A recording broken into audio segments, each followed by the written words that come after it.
1.5 cup के बराबर घी लिया है। ठीक है, घी लेंगे तो ज़्यादा मज़ा आएगा आपको। बिरयानी और पुलाव घी में ही ज़्यादा मज़े के बनते हैं। इसमें मैंने 2 अदद प्याज़ें लेके इनको फ्राई कर लिया है, और जब ये अच्छी सी गोल्डन फ्राई हो जाएंगी तो इनको भी हम निकाल लेंगे।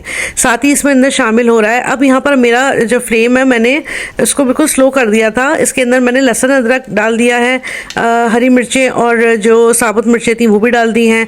अब ये देखिए यहाँ पर मैंने कुटी हुई लाल मिर्चें डाल दी, उस वक्त मैं डालना भूल गई थी, आप चाहें उसी वक्त डाल सकते हैं। ठीक है, ये मसाला भी हम इसमें शामिल कर देंगे। तमाम चीज़ें 1 बाय 1 शामिल कर रहे हैं हम। और जो मैंने अभी लहसुन और प्याज निकाले थे उनको कुचल कर वो भी इसमें शामिल कर दिया है। यकीन माने बहुत ही टेस्ट आता है इस वाले लहसुन और प्याज से।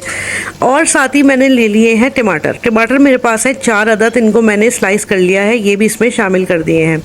अब मैं डालूंगी इसमें दही तकरीबन आधा कप के बराबर, और इन तमाम चीज़ों को हम अच्छा सा मिक्सअप कर लेंगे। लेकिन आपने ये ज़रूर ख्याल रखना है कि जो हमारे टमाटर हैं उनकी शक्ल ख़राब नहीं होनी चाहिए, उनको ऐसी गोल गोल रहना चाहिए।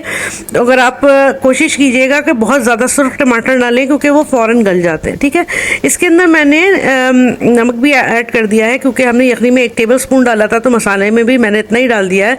बाद में हम और चक्कर एडजस्ट कर देंगे।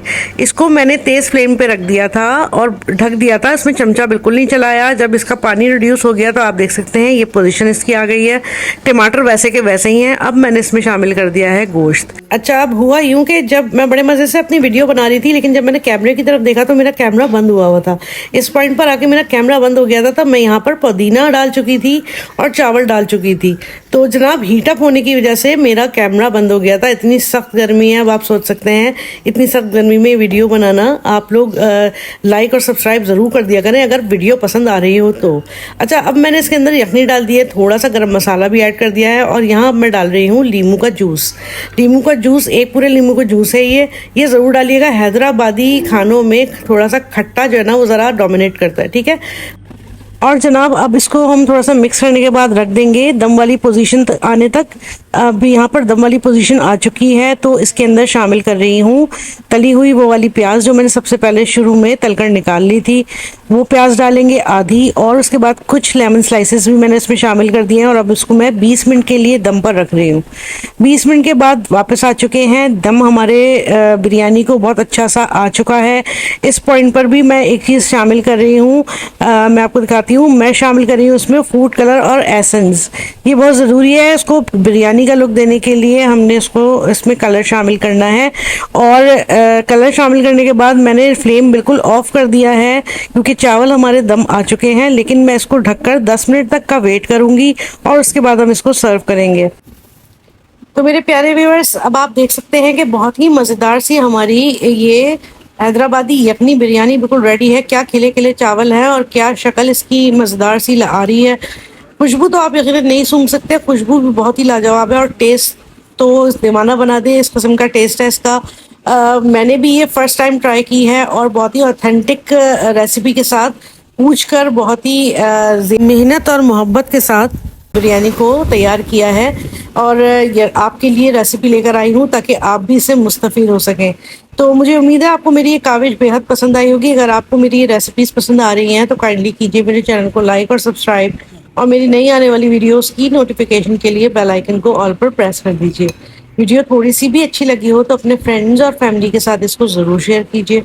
अपना और अपने इस चैनल का बहुत ख्याल रखें, और मुझे दुआओं में याद रखें। अल्लाह हाफिज़।